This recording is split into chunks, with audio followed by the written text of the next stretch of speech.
Good morning. Welcome to First Unitarian Church in New Bedford. I am Karen Anderson, and I minister to this congregation as we minister to each other. We are a beloved community of people who believe that everyone is worthy of respect. Science is real. The democratic process is a sacred thing, and that we are all part of an interconnected web, and that the light and energy we share and put out makes a difference in the world. We are people of purpose, and if our ideas resonate with you today, we hope you'll consider becoming part of this way cool family of seekers and keepers of this long dream that is our church. Now, we're doing Martin Luther King Day a week late because it deserves music, and we did not have any music last week, and I apologize for my crazy failures of last week. It was tough, but we try. That's all we can do is try. So, the chalice this morning is the first line from the beautiful and wonderful poem that Amanda Gottman read at the inauguration this week from her poem called The Hill We Climb. When day comes, we ask ourselves, where can we find the light in this never-ending shade? Let's light our chalice.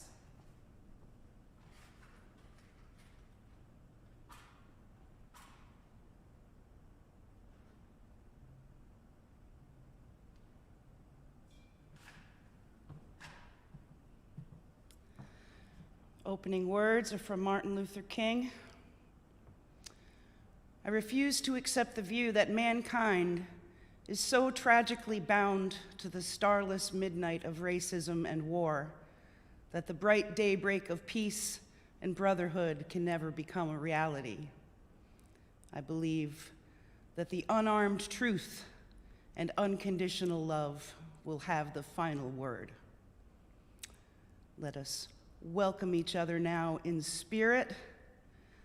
Since we can't be here in person, we send our love out to each other in spirit and read our covenant together.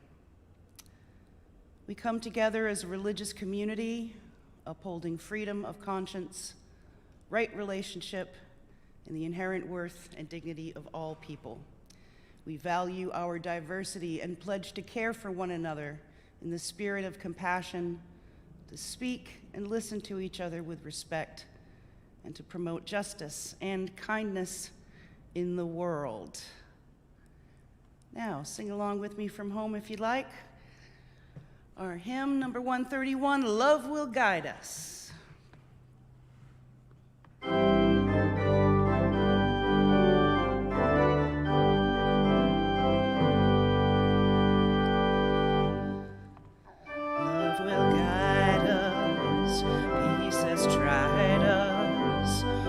Inside us will lead the way on the road from greed to giving.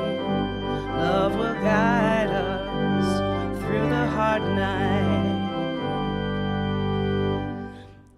If you cannot sing like angels, if you cannot speak before thousands, you can give from deep within you.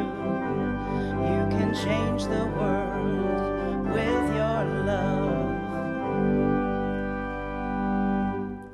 Love will guide us, peace has tried us, hope inside us will lead the way on the road from greed to giving.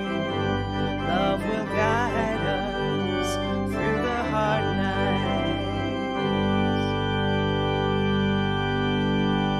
Amen. Let love guide us, brothers and sisters. Now we will light some candles of joy, concern, happiness, fear, whatever we've got this week. Let's see. First,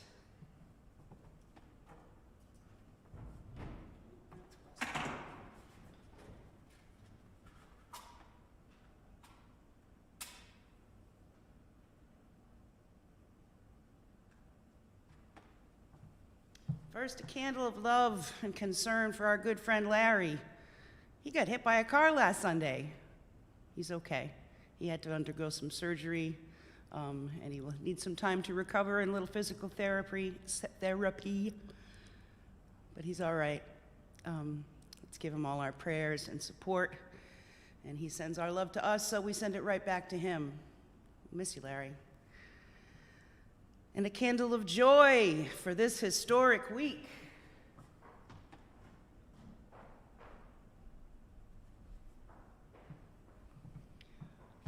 We have a new president. Joe Biden, congratulations. And a new vice president. Congratulations, Kamala Harris.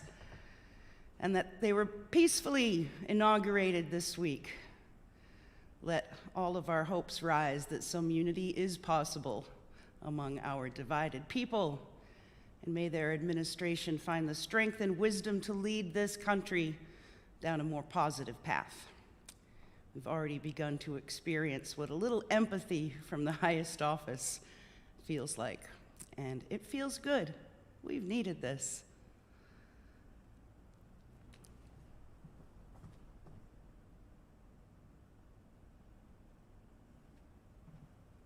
Candle of love for Amanda Gottman, the Youth Poet Laureate of the United States, who read her powerful poem at the inauguration this week called The Hill We Climb. Can't wait to see what the future holds for this young lady. She's quite miraculous.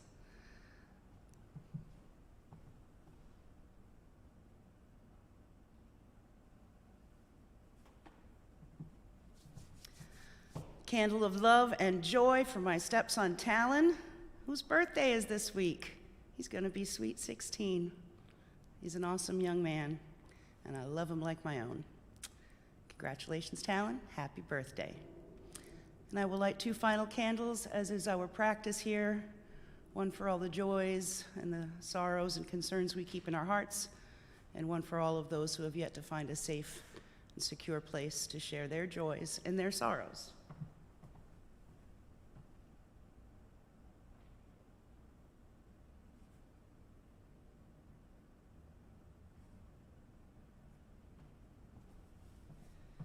Now for our new segment, some good news. This comes from our Facebook page, and my Facebook page, and the church's Facebook page, from our friend Linda Correa. She had surgery to improve her vision, and she can actually see without her glasses. Hooray! Stephanie Costa, my oldest daughter Chloe, got her acceptance letter into the National Honor Society. Awesome, Chloe, great job. Nancy McGowan-Meehan says, I am happy to be alive and will deal with whatever the Lord sends my way as well as I can. Not only does he send us problems, he also sends us the solutions if we look hard enough. Maybe we don't always get a solution. Sometimes we are simply given the strength to see us through. Amen. From Benares, boy, we miss Benares in this space too. Benares says, my kids made me breakfast in bed while I read a new book of Billy Collins' poetry. It was dreamy. Oh, it sounds dreamy. Mary Ellen Kenny says her daughter just graduated from college, and her daughter has been training to be a mortician. That's cool. And she also says she's just happy to be alive.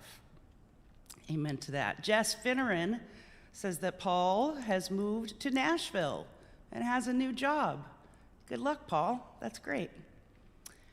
And last, but certainly not least, my friend Milton Brightman, never too big on words, sent a picture of one of his paintings, a beautiful snow-covered landscape with a person and a dog walking down an empty street. One can almost hear the snow crunching under their feet. There's this week's good news. And now, some music.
Our first reading this morning is from Martin Luther King. It's called A Network of Mutuality. We are caught in an inescapable network of mutuality, tied to a single garment of destiny. Injustice anywhere is a threat to justice everywhere. There are some things in our social system to which all of us ought to be maladjusted. Hatred and bitterness can never cure the disease of fear. Only love can do that. We must evolve for all human conflict, a method which rejects revenge, aggression, and retaliation. The foundation of such a method is love. Before it is too late, we must narrow the gaping chasm between our proclamations of peace and our lowly deeds which precipitate and perpetuate war. One day we must come to see that peace is not merely a distant goal that we seek, but a means by which we arrive at that goal. We must pursue peaceful ends through peaceful means. We shall hew out of a mountain of despair a stone of hope. So may it be.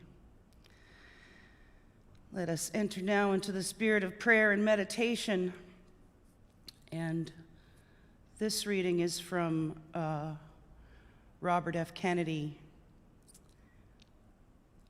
his statement on the assassination of Martin Luther King, Jr. This is in 1968.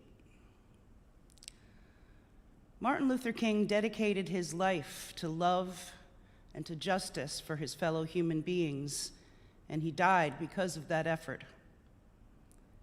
In this difficult day, in this difficult time for the United States, it is perhaps well to ask what kind of a nation we are and what direction we want to move in. For those of you who are Black, considering the evidence there evidently is that there were white people who were responsible, you can be filled with bitterness, with hatred, with a desire for revenge. We cannot move in that direction as a country, in great polarization, Black people amongst Black, white people amongst white, filled with hatred toward one another. Or we can make an effort, as Martin Luther King did, to understand and to comprehend and to replace that violence, that stain of bloodshed that has spread across our land, with an effort to understand with compassion and love.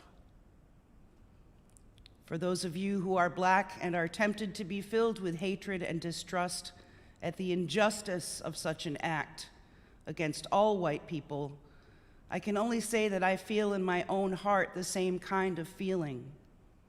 I had a member of my family killed, but he was killed by a white man. But we have to make an effort in the United States. We have to make an effort to understand, to go beyond these rather difficult times. My favorite poet, Asclepius, he wrote, "In our sleep, pain which cannot forget falls drop by drop upon the heart until in our own despair against our will comes wisdom through the awful grace of God." What we need in the United States is not division. What we need in the United States is not hatred. What we need in the United States is not violence or lawlessness, but love and wisdom and compassion toward one another, and a feeling of justice toward those who still suffer within our country, whether they be Black or white. So shall I ask you tonight to return home, to say a prayer for the family of Martin Luther King. That's true, but more importantly, to say a prayer for our own country, which all of us love, a prayer for understanding and that compassion of which I spoke.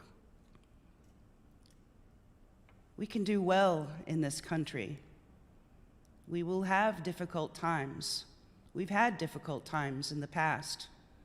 We will have difficult times in the future. It is not the end of violence. It is not the end of lawlessness. It is not the end of disorder. But the vast majority of white people and the vast majority of Black people in this country want to live together, want to improve the quality of our life, and want justice for all human beings who abide in our land. Let us dedicate ourselves to what the Greeks wrote so many years ago, to tame the savageness of man and to make gentle the life of this world. Let us dedicate ourselves to that and say a prayer for our country and for our people. Amen.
Our second reading this morning, also from Martin Luther King. I say to you today, my friends, even though we face the difficulties of today and tomorrow, I still have a dream. It is a dream deeply rooted in the American dream. I have a dream that one day this nation will rise up, live out the meaning of its creed. We hold these truths to be self-evident, that all men are created equal. I have a dream that one day the red hills of Georgia, the sons of former slaves and the sons of former slave owners will be able to sit down together at the table of brotherhood. I have a dream that one day, even in the state of Mississippi, a state sweltering with the heat of injustice, sweltering with the heat of oppression, will be transformed into an oasis of freedom and justice. I have a dream that my 4 little children will one day live in a nation where they will not be judged by the color of their skin, but by the content of their character. I have a dream. Now, my friends, this would be the time in our service where we would ask you for your kind donations toward our church's good works. You can send your checks to 71 8th Street, New Bedford, Massachusetts, 02740, or go to our webpage and scroll down and find our donate button, or call the office and set up automatic payments. You can do that too. We sure thank you for your help. Now, this week, so I'm actually preaching the same sermon I gave last year because we have this one week. Let's just make this one week a good, happy, positive week. Just this one week, okay? And this is a great story. January 15th was Martin Luther King's birthday, and we celebrate his life and legacy today. I have preached on his great work toward social and racial equality several times in this church.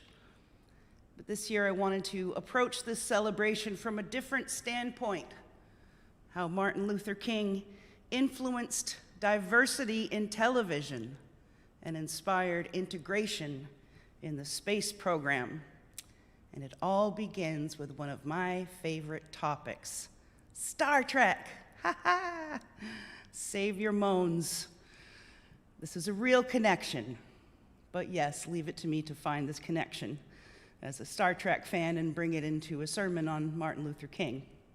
And I'm only doing this because, as you will learn, Martin Luther King was actually a Trekkie too.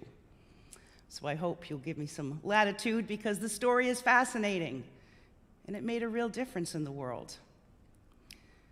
There are moments in time that change the future, and this is one of them. Dr. King's influence on so many aspects of the civil rights movement and so many people usually get talked about in terms of rallying to march or standing up to the racism that still plagues our criminal justice systems, our immigration systems, our education, healthcare, housing. And those are all important and valid. And I would think that we would always work toward those goals. But today I'm trying to share a story that brings us joy, a story that we need to hear amid the turmoil. And this is one of those stories. Nichelle Nichols is an actress who you might remember as Communications Officer Lieutenant Uhura on the original Star Trek series, which aired in 1966. She was the first woman of color to play a supporting lead role on a television series. At that time, it was kind of a big deal that the bridge crew of the Enterprise was so racially and culturally diverse. It was fine to have a Vulcan on board. Pointy ears weren't a big deal. But a Russian on the con, an Asian pilot, a black woman in charge of communications, that was still fiction, with or without the science. But that was Gene Roddenberry's dream, and he made it happen. Nichelle Nichols, as an actress, kind of came and went and did her job. And she's admitted that she didn't even watch the series when it came out because she had to be up so early to shoot, and the show came on rather late. She had dreams of Broadway, being a singer and dancer at heart. And it was just a job on a series that she thought no one really cared about anyhow. So when they started talking about season 2, she went to Gene Roddenberry and told him that she had other opportunities that she wanted to pursue, and she handed him her resignation. He was upset and urged her to take the weekend to think about it, and they agreed to talk again on Monday, though she had no intention of changing her mind at that point. That weekend, she was doing some fundraising for the NAACP, and the guy in charge came over and told her that there was someone there who was a huge Star Trek fan and desperately wanted to meet her. So she agreed. And then she turned around and she saw Reverend Dr. Martin Luther King Jr. walking in her direction. And as she relates the story, she says that she leaned over to the man and she said, "You'll have to cancel that meeting with the Star Trek fan because I think this meeting might be more important." And he just smiled because when Dr. King reached them, he extended his hand and said, "I am the biggest Trekkie on the planet. I am Lieutenant Uhura's most ardent fan. It's the only show I let my children stay up late to watch." Here was the big fan that wanted to meet her, and she was bowled over. "I didn't even know how to say thank you," she recalls. And I can only imagine the wrenching in her guts when she also felt that she had to tell him that she had just handed in her resignation and wasn't planning to return for the next season. That news shook him up a little bit. Nichols remembers him telling her, "No, no, no, no, no. Do you not understand what God has given you? You have the first important non-traditional role, non-stereotypical role, not playing a servant or an underling. You cannot abdicate your position.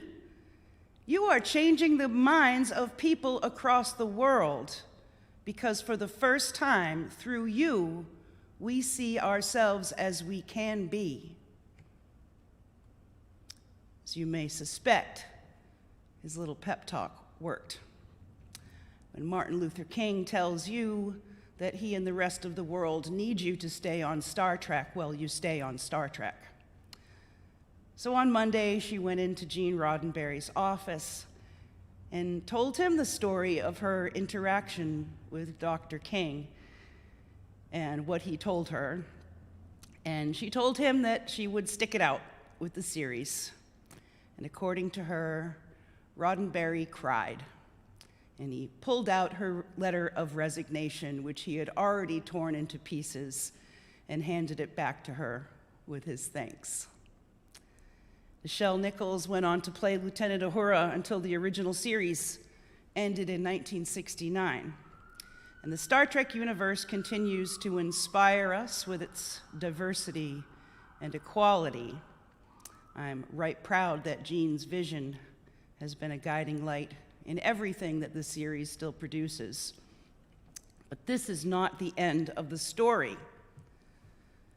As the Star Trek series ended, the first manned spacecraft landed on the moon, and it was a moment in history that moved the world. Nichelle Nichols was very excited about this, but she also noticed that the space program consisted of all white men. So she went to NASA and encouraged them to consider more diversity in the space program, to bring that vision of Roddenberry's into real life. They agreed and decided to send her around the country to find people who would bring that kind of diversity to NASA. And I bet all of you learned at some time in your life the name of the first woman astronaut, Sally Ride. I bet you did not know that it was Nichelle Nichols who recruited her. The first black man in the space program, Colonel Gwion Bluford, was there because Nichelle brought him in. Mae Jemison, the first black woman to go to space, was recruited by the first black woman to pretend to go to space. This is the kind of story we need to hear right now. It's a reminder that one person can make a huge difference. One moment of thoughtful consideration, one decision, one bold action can change the course of the future. Dr. King brought to light the disparity and injustice that people of color face. He took his message to the streets so everyone might hear it and understand the struggle. Dr. King had a dream, and Gene Roddenberry responded with his utopian vision of a world where the universe was so large, so much bigger and brighter than petty fights about race or culture or religion, so much better because everyone had a place to live and a good education and good health care. Roddenberry created an Earth that had moved beyond our own tiny blue marble. And with that, we moved beyond racism, beyond war and poverty. He showed us that what this beautiful dream of his and Dr. King's, what it might really look like for the first time, and broadcast it into our homes when it was a story that people really needed to hear, and we still love to hear now. And Nichelle Nichols took up the call of both Dr. King and Gene Roddenberry by embracing her iconic role on Star Trek, and then bringing her dream on the road, helping to integrate the space program as much as she helped to integrate television. She said, "I think it's been one of the most remarkable things in my career that this one character was such a gift to me, became this iconic image and inspired and impacted so many people's lives in so many positive ways." Isn't that the truth? I think it's healthy sometimes to step back and appreciate the influence we've had on each other, understand how much good we've individually brought to the universe. Wrap that little appreciation for yourself and how you've inspired and nurtured others around you sometimes, especially when you're feeling overwhelmed or feeling a little down. Think about how one small act of kindness you might have done may have had repercussions that you can't even imagine. It's a story we all need to hear right now. A story of coincidence, synchronicity, and dreams for a better future for us all. What a joyful blessing. Add it to all the others I hope you find along your way this week. Spread it out everywhere you go. And boldly go where no one has gone before. Not to mention, so many have gone before. Continue the trip. Amen. Our closing words today are the closing words from The Hill We Climb by Amanda Gottman.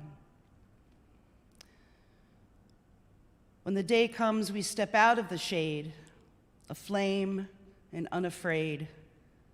The new dawn blooms as we free it For there is always light if only we're brave enough to see it, if only we're brave enough to be it. Hold fast, church. Have a great week. And next week you'll be delighted to see Yasmin here doing her great stuff. Take care. We love you.